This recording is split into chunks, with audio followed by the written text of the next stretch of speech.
in the Philippines, meron tayong death penalty noon. But because walang mga bayag to, and they do not have really they never implemented. O sasabihin ng mga congressman, i-restore mo yung death penalty. Nandyan rin yan eh. Kita mo naman.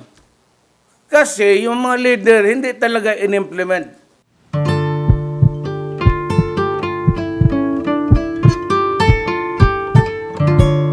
So itong Amerika, una binanatan ako, sinong bibira? Yung Amerikanong sabi na raporto dito, and threatening me, bringing me to the International Court of Justice. So si Ban Ki-moon, maya nagsalita about human rights. Yung tapos, ang sagot ko, lahat na gano'n yun. But yung sinabi kong minura ko siya, I swear to Allah, I never mention his name. Sabi ko, wag ninyong gawin yan under your review the tapes. Wag ninyong gawin sa akin yan. Kasi pag ninyo akong bababuhin. Ang hinihintay ko doon si Ban Ki-moon, pati siya, si Obama. Pero I never mentioned the name. But they responded hurting words. You know, Mr. Obama, when you accuse me of killing, which you do not have also the facts anyway, whether legitimately killed in an encounter with the police or those simply murdered by their cohorts, wala kang ipinakita. And you said, Duterte hurting words. What? You have not even apologized to the Filipino nation. Why only to the Moro? Are they not Filipinos also? It was just a question of religion. Who came in first? But they are our Malay brothers, our blood. And when you do not ask, he who is without sin cast the first stone. Ang Iraq, pumasok ang Britain, pati Amerika, on the sole allegation that there were weapons of mass destruction. They killed Saddam because of his strong man. And where is Iraq now? It is a failed country. Pinakialaman nilang Libya, they supported the rebels of Syria. Look what happened. All failed states. In Vietnam, 50,000 Americans, ipagbibida nila. But how many Vietnamese people died? For nothing. Eventually, the communists won. But they created a Rocos here somewhere. Vietnam is just across our shores. China is upper portion. Kaharap natin dito sa ng Vietnam. Yung likod dyan, Thailand. Then Cambodia, Laos. Ang Amerikano talaga. So, why blabber about me? I know that you should know, you know, that I have a serious problem in my country. And yan, why don't you just rehab them, treat them? Kaya ka magmura. Alam mo bakit? They know, and I know, and you know, na pumasok ako dito sa gobyerno midstream. Yung budget tapos na. The budget that we are working on now is the frame budget that was prepared the previous year by the Aquino. Wala namang nakita doon danger about drugs because nobody, until I became president, that the naked truth came out. That we are really a drug country. In Davao, I was very strict, so there was kind of a limited space for them.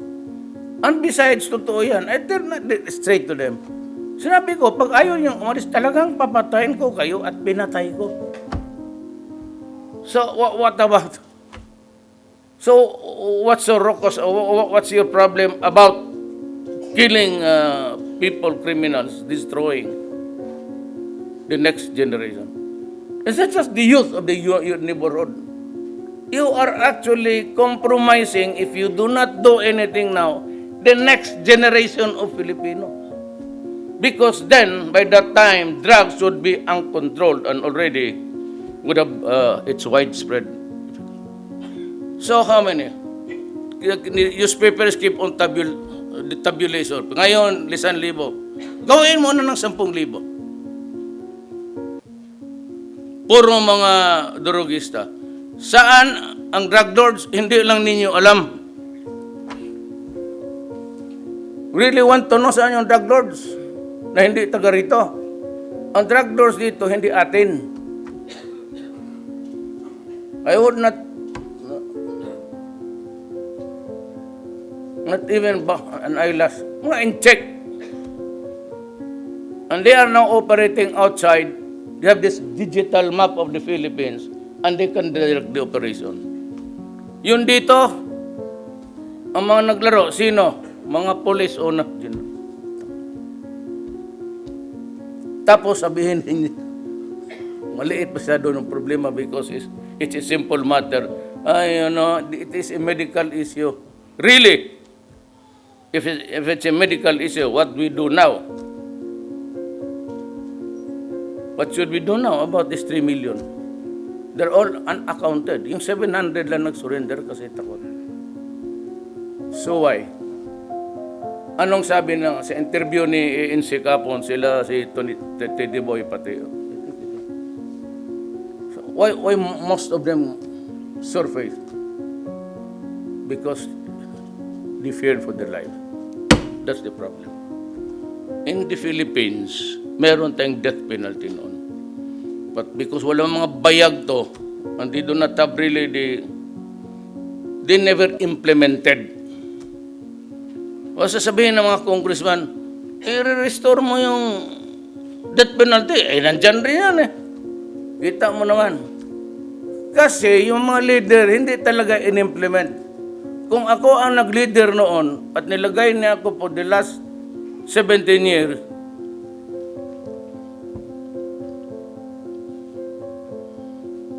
kaya hinihingi ko uli.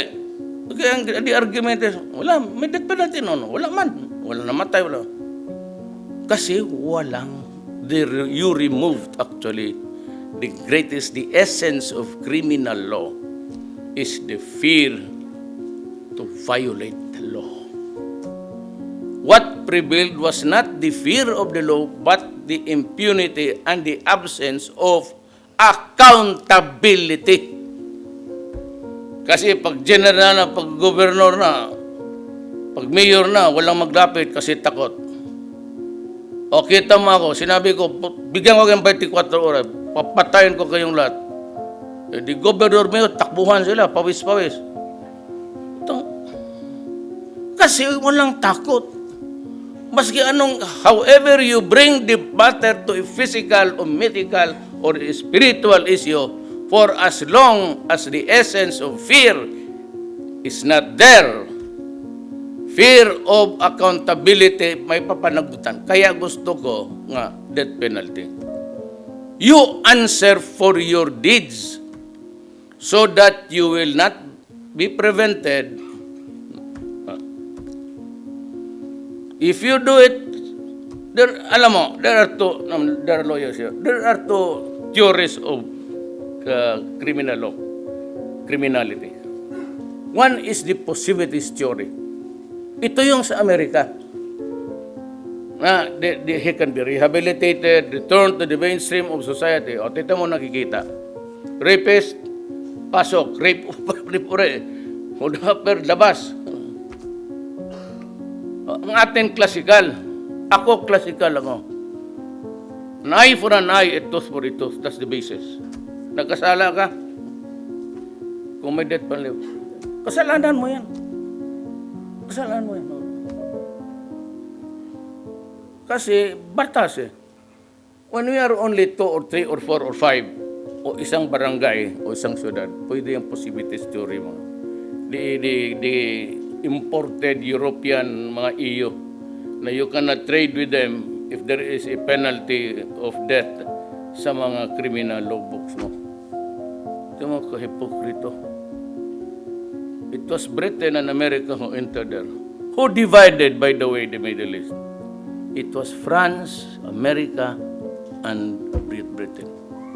They divided, they invaded it many times before.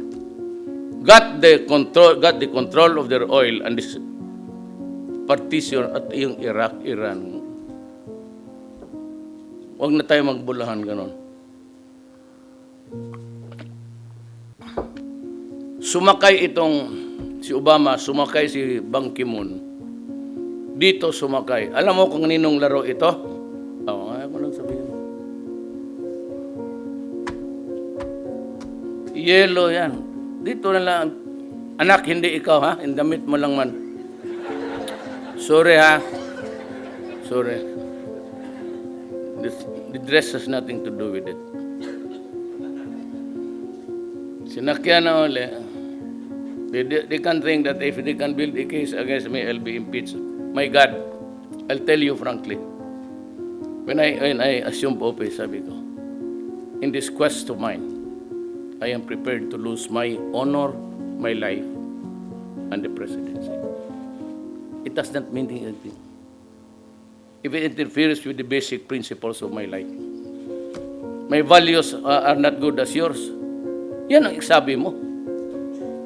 But it is my own value. I have a set of rules to live by.